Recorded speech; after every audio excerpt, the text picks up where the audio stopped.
Saluton, kai bonvenon al nova eldono de Legado el mia vercaro.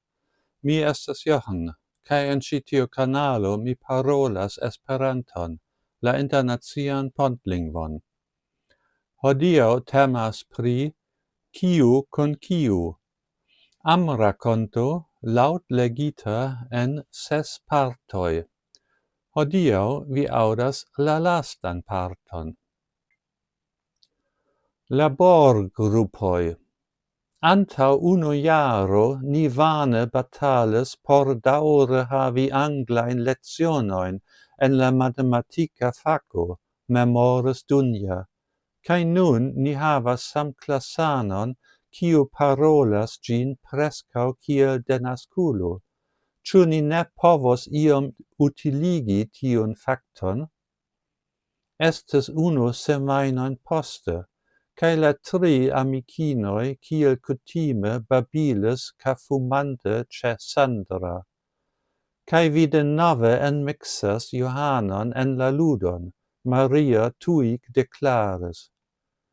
Nur por via bono, kontraŭdiris Dunja. Cetere, eble Sandra kaj mi gajnos ion de tiu lingva grupo, se ni povos impliki kelkajn el niaj knaboj en ĝin. Se vi volas fari ion por mi, vi devas permesi al la lingvohomoj ankaŭ partopreni, Sandra enmiksiĝis. Sed inter la lingvohomoj ni ankaŭ havas la brustajn mirindaĵojn, kiuj povos delogi Johanon de Maria. Kaj krome la grupo fariĝas tro granda, Maria atentigas.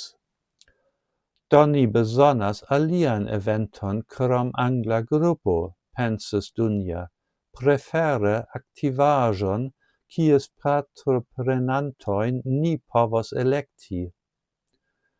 Kiel tio devas funkcii, se vi mem ne administras la laborgrupon, Sandra enmetis. Tiam ni mem administros ĝin kaj parolos al la knaboj, kion ni plej ŝatas, decidis tre pragmate Dunja. Mi proponas, ke ni unue parolu kun Johano pri la angla grupo, Maria intervenis.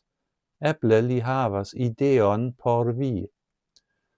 Venu do, kion ni atendas, kriis Sandra.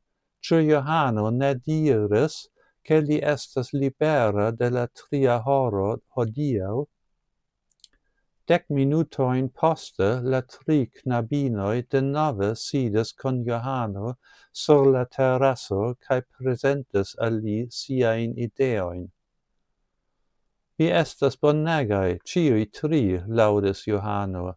La angla grupo povas komencigi iam ajn, laŭ mi jam morgaŭ. Kaj koncerne vian grupon, Dunja kaj Sandra, vi ambaŭ estas veterrezistaj kaj ŝatas piediri ekstere, ĉu ne? Ĉu vi volas proponi vian ĝardenon por biologia projekto? Demandis Sandra. Efektive, mi pensis pli pri la apuda areo. Vi povos mezuri ĝin, kalkuli la bestojn kaj plantospecojn, konstrui rigadan platformon KTP. Jes, tiu estos bonege, sed ĉu vi ne bezonas la permeson de la posedanto? Vi jam havas ĝin. La posedaĵo apartenas al mi, kaj se Maria kaj mi povas foje partopreni vian projekton? Ĉu eble iu iam demandos min? Maria kriis indigne. Se vi, Maria, ŝatus preni Johanon, kiu estas ĉi tie, kiel vian partneron por viaj eksterlernejaj agadoj, tiam respondu per brua jeso, ellaboris Dunja, dum Sandra denove ridetis. Jes, Maria kriis rapide, antaŭ ol ŝi povis dubi. Do mi ĉi tie deklaras vin ambaŭ gepartneroj en eksterlernejaj agadoj, finis Dunja. Sed vi eĉ ne demandis Johanon, Maria intervenis. Tiel, kiel li rigardas vin la tutan tempon, Johano volas fari kun vi tute malsamajn aferojn, Dunja deklaris, ne tute sen envio, kion ni ne detale priskribos ĉi tie. Do estu feliĉa, ke vi venkis en la vetkuro, kaj lasu Sandran kaj min trafi alian celon. Sed ĉifoje vi legas la libron, commentis Maria. Jes, mi confessas, ke via exemplo instruis min. Do Sandra, nun tranquilliĝu. Ĉu ni akceptu la proponon de Johano? Kompreneble, se ni mem ne povas havi lin, li almenaŭ helpu nin trovi belan knabon. Ĝuste tion mi pensis, ridis Johano, dum Maria kaj mi malrapide proksimiĝos unu al la alia, ankaŭ vi ambaŭ ne estu forlasitaj.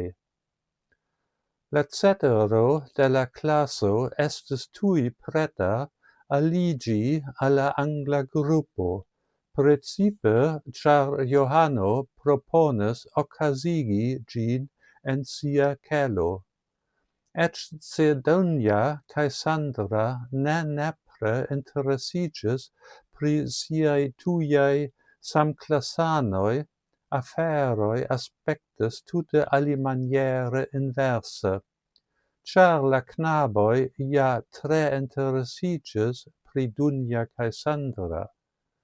Do oni povis komenci tuj, kaj prefere dufoje semajne, se nur por babili en bona angla lingvo.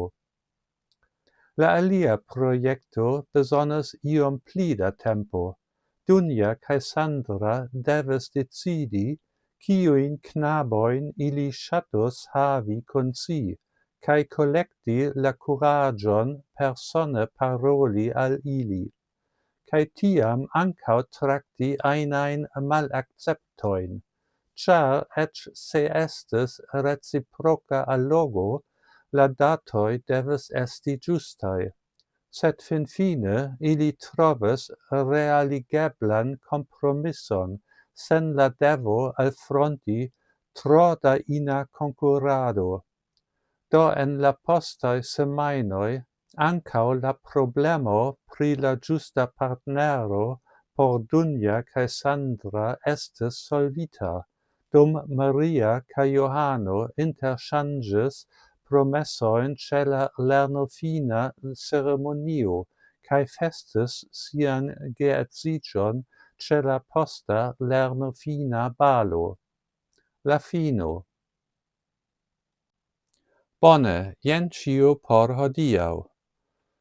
Dankon pro via pacienco kaj ĝis la revido. Kaj ne forgesu, abonu mian kanalon, por ke vi ne maltrafu mian venontan filmeton. Ĝis!